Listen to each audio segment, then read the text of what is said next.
On the peaceful banks of a magical lake lived a great bird named Bharunda, a bird unlike any other, for he had two heads, but only one body. What a beautiful morning, brother. Of course. Everything looks beautiful when I am here.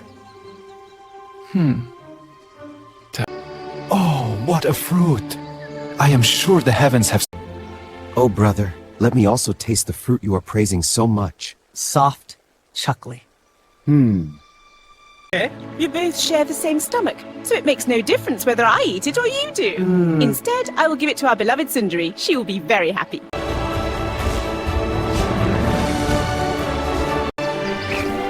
Thank you, my dear.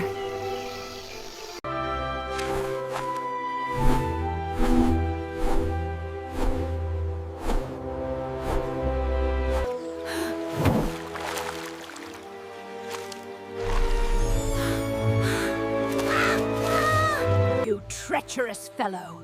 For what you have done to me, I will eat this poisonous fruit and avenge your insult!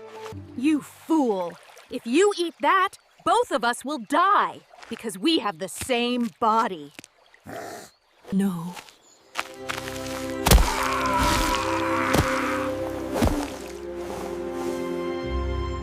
We must share good things with others, because selfishness can destroy even ourselves. Like, share, and subscribe for more such videos.